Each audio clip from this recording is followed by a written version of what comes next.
welcome to today's episode. Today we'll be covering a very important topic of traditional vulnerability management instead. I'm joined today by Stefan Thelberg, the CEO of Holm Security. Welcome, Stefan. Thank you. Thank you very much, Claus. Great. So just before we jump in and talk about, the alternatives or the way that we can actually enhance this type of, vulnerability detection and making sure that we're more secure, let's talk a little bit about traditional vulnerability management and the history of it. So, Stefan, maybe you can cover a little bit about the history. Sure. So the original idea about vulnerability assessment, as it was called back in the days, nowadays we usually call it vulnerability management, right, was born out of the NIST organization, which stands for the National Institute of Standards and Technology, which is a U.S. organization, U.S. Government organization. Right. And they started talking about the guidelines for identifying and remediating vulnerabilities, basically, in computer systems, as it was called back in the days. Then it took another maybe 20 years, almost 20 years, before we could see the first products within vulnerability assessment, as it was called back in the days. Right. And most of the products has been born out of a very big and famous open source project, which is called the Open VAS projects, where VAS stands for Vulnerability Assessment Scanner. So one of the most common products that you see on the market, like the Nessus product, for example, is actually the commercial fork of the Open VAS project. And then it took some more years. We come into the year around 2000, and then we could see a few big companies in this space being born, like Rapid7, Tenable, Qualys. One interesting thing, what happens after that is actually that not that much happened, right? Which is maybe the funny part of vulnerability management, as we call it today. So there's not been that much development. I think one of the milestones were obviously the introduction of the agent, not only focusing on the things you have within your data center, right, as a result of how the attack surface and the attack vectors has been changing over time and new challenges. Yeah. So you saw the agent. Obviously, you want to understand what vulnerabilities you have in systems that are, or computers that are not necessarily within your network, right, or at your within your company currently, an office or some other location. Yeah. And then, of course, maybe the biggest things that we see going on now is connected to attack surface management and the growing number of attack vectors, as we see. So there's been a lot of things happening lately, the last few years, maybe the last 5 years within this space, but not that much happened during quite a long period of time, to be honest. But now there's a lot happening as a result, obviously, of the new challenges that we see within cybersecurity in general. And I would also put forward that a lot of the reasons for these changes happening is, of course, technology has evolved, but not only that, the cyber criminals and the way that they make a business out of this, and they themselves have corporations or big companies that actually does this for a living. Things have changed a lot, and as you also pointed out, it used to be the systems they're after. Now it's as much it's the users or the employees of the organizations that they target as well. And as you know very well, we've seen a significant increase in this area in regards to type of attack vectors like ransomware, for instance, as an example. So things have changed and evolved, and with this in mind, as we have stated here, this makes it a little bit more for us be seen as the traditional way of doing things is dead. So the real question then is that if we're not doing that, what are we doing instead? What is the new thing that we need to see and need to have in place to actually, fight the cyber criminals? If you take a step back and look at what was done in the past, you did focus on the most obvious attack vectors, which was the systems and also maybe the applications, the web applications. Yeah. So that's what I would say is traditional vulnerability management, that you cover the business crucial systems and also maybe applications. And that's also what you can see that was covered in the early products that came out on the market. But obviously, we've seen a drastic development within technology. We're facing more attack vectors today. We have cloud, we have cloud infrastructure, we have IoT, we have operational technology, SCADA, which is a space where we've seen very bad examples of what can happen if you're hit by a ransomware, for example. We have other things, but not least, and maybe most important of all, we have the users, which is very often the center of attention, or that's where you put in your efforts. If you want to get into a system, you start with some kind of manipulation, social engineering when it comes to the user. So, and obviously users are not in any way covered by traditional vulnerability management. So that's a huge lack of when it comes to attack vector coverage. Right. So you have new technologies and you have the users, and that's not a part of traditional vulnerability management. No. So that's kind of the foundation of the idea behind next generation vulnerability management, that you need to extend the coverage all the attack vectors. You cannot only look at the traditional systems. You need to look much wider than that. You need to cover not only the crucial parts of your systems, not only the things that keeps your financial systems running, user data, customer data, data, help you things send like your invoices or produce whatever it is that you produce. You also need to cover every single corner of your assets, because cyber criminal just needs one open door to get into your systems. So the attack surface coverage, the coverage of the attack vectors and assets, and then obviously if you want to cover all these things, how do you manage that? And then it becomes very important with what we call unification, or true unification, which means that you also, if you want to have all this, if you want to cover all these attack vectors in one single place, how do you manage that in an efficient way? Basically, you don't want to have like 6-7 different products. You want to manage all of that in one single place, and where you understand what risk to prioritize. And then obviously the unification comes into the picture. So you need to have some way of working with unification and unified risk scoring to understand where to put in your efforts. So you need to have a much better and more efficient way to understand what vulnerabilities you're facing and how to work these and prioritize these vulnerabilities. And that's why why you need that also. Then it comes as a result of all the new challenges that we see. Yeah. Because one of the things is that as you pointed out, they may be going after particular systems, but that particular system that holds, let's say, credit card information, but to be able to get to it, they'll start with a user attack, right? And then they'll get the credentials that allows them to log in and get onto one system, and then with that system, maybe introduce some use a software vulnerability to get on, and so on and so forth. So it doesn't really matter if it is that you fortify one system alone, because they will find a way to use other entry points and not the more, again, traditional entry points that we're used to, but they'll find a way to get around that. And again, as you pointed out, very often that starts with the user, because they're the easier one to attack, or the easier one to fool, if we can call it that. So yeah, that's very often where it starts. Yeah, especially in large scale. If you want to reach out and create a lot of opportunities to cause damage in some way, if you're a cyber criminal, phishing emails is obviously a very scalable way of doing that. So obviously that becomes very efficient. You can reach out to a large number of people that are, targets for these attacks in a very simple way.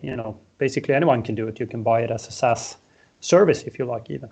Yeah. So it's very scalable, very, very easy. It doesn't cost you anything. No. It's very cost efficient if you're a cyber criminal to do that. Yeah. So So within that, I mean, we're talking about obviously extending your vector coverage, making sure that you cover as many different types of threats as possible, making sure that you cover all of your assets, of course, including users, as we talked about. And then, of course, we also need to have a way to unify that, as we talked about with the risk scoring and understanding that how they're interlinked together. And again, even if it is that you start with one type of attack vector, how that could have an influence on the others, and also prioritization and business risk scoring, as you mentioned. Lastly, but of course, there's also another very important area, which is kind of the evolution, you can say, of, again, traditional vulnerability management, which was the vulnerability management process. But we kind of have adopted a new way of calling what that was into something new called, the attack surface management, which kind of brings it all together. So maybe you can explore a little bit more what attack surface management means in the context of next-gen vulnerability management.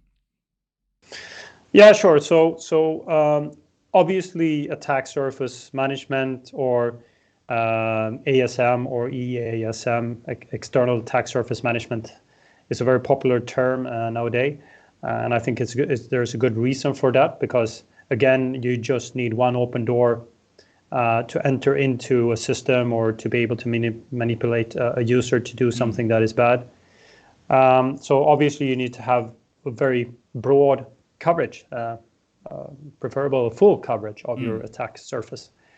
So that's why it becomes very much relevant to talk about these things. And usually when you talk about attack surface, you talk about whatever you have that is facing the internet or that is external, that basically anyone, it doesn't matter if you're in Sweden, China, Russia, or US, or some other country, you can access that, and you can try to find a way to get in to those systems.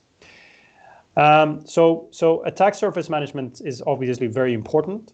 I think it's important to emphasize that attack surface management has, in a way, been a part of vulnerability management for a very long period of time. If you look at how the technology works, I mean, every time we do an assessment of a system, of a network, it always starts with understanding the actual attack surface and where to put in the focus, where to focus. That's so already the part of vulnerability is the first step. Really. Yeah, exactly. You're looking at the specific technology is usually called the discovery part of the vulnerability management process. So that's already part of that. And obviously, if you then cover all of these attack vectors that we've been talking about, then obviously you have a very good coverage when it comes to the attack surface. So I would say that the attack surface management is a part of vulnerability management. It's obviously one of the huge benefits of working with vulnerability management that helps. Of course, then you need to focus. You need to look at your attack surface from an external point of view, but that's usually achieved in these platforms, right? So that you can usually do. Yeah. No, and I think also another point to maybe point out related to attack surface management is that, not so long ago, your attack surface didn't really change or augment much, right? IT was more of a confined source. People were, sticking to the IT infrastructure that many times wasn't even exposed, or if you exposed it, you exposed just the website or so on. But given now you have cloud and many people in organization using cloud resources or cloud applications, and people using portable devices or, etc. The point is that it constantly changes and augments every single day. And you need to be able to identify how it is different today than it was yesterday. So that whole idea of being proactive attack surface management versus the traditional way of doing a scan once a year or once a month or whatever it is no longer enough. And I see as one of the other big areas within next generation management, as I see it. Yeah, for sure. I mean, it's a constantly, cybersecurity today is a constantly changing landscape. Where the way things worked yesterday doesn't necessarily mean that they're going to work the same way today or tomorrow.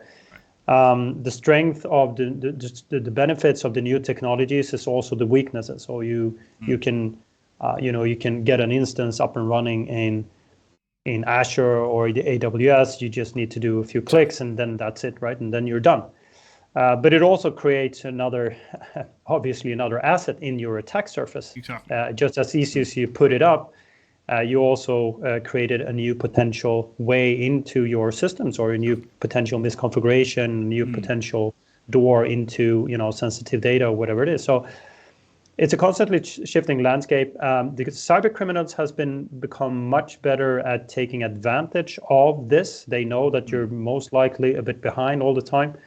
So that's why you see they're using new ways of hacking into your systems, trying to get access to data, etc. I mean, everything from phishing emails, you can see that they're much more creative. These attacks are much more targeted than they used to be. So this is a huge challenge, and as we see new technologies being introduced, it's just going to continue to grow, basically. Yeah, and wouldn't it then be nice if it is that the number of attacks or number of incidents would actually go down? But unfortunately, it's a completely different picture. It continuously goes up, and we see every year it's sometimes tripling or 4 times higher in the sense of previous year. So again, not only is it becoming more complicated, it's also becoming more often. And another area which I think is important to also emphasize is that the type of industries that used to be safe from this is no longer safe as well. So maybe you can talk a little bit about how we also see that it's been evolving a lot on the industry sides as well, that what new industries are coming in that used to be safe from this.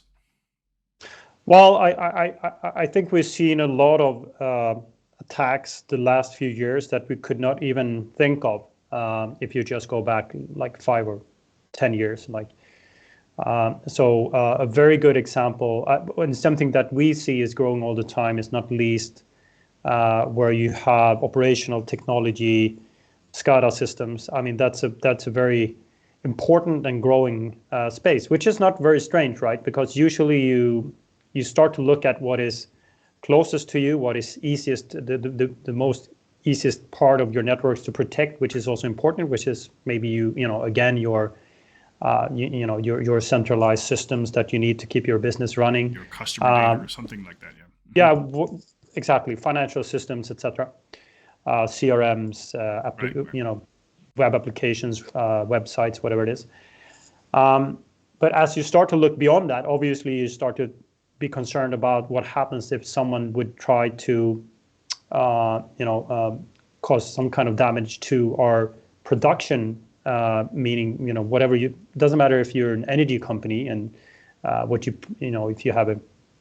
if you're providing a grid, or if you are you're a manufacturer, or you're producing something. Right. Obviously now when companies start to think beyond the most obvious things to protect, they start to look into these things, because that's where the real damage can be done, right? That's if you can't produce whatever it is that you're producing, that causes a lot of damage, both for suppliers, customers, but also the society itself, if it's an energy company, for example. Sure.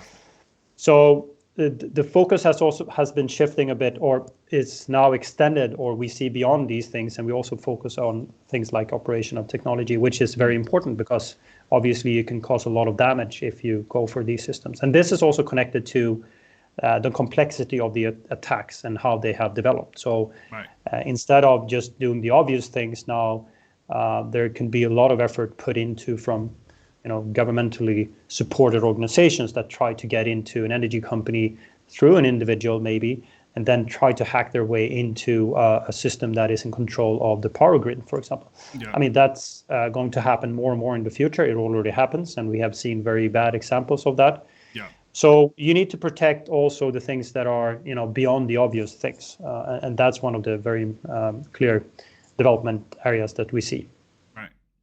Yeah, well, no, absolutely. And so first of all, thank you so much, Stefan, for joining. I think this has been very informative. No doubt that traditional vulnerability management, as we started off with, was a good start. But 20 plus 30 years fast forward, things have evolved and things have changed a lot. And we just need something new to make sure that we are constantly one step ahead with cyber criminals. So with that, I would like to thank everybody for joining today. And please watch out for new episodes coming soon. And please subscribe and like the video. And we'll talk to you again soon. Thank you. Thank you.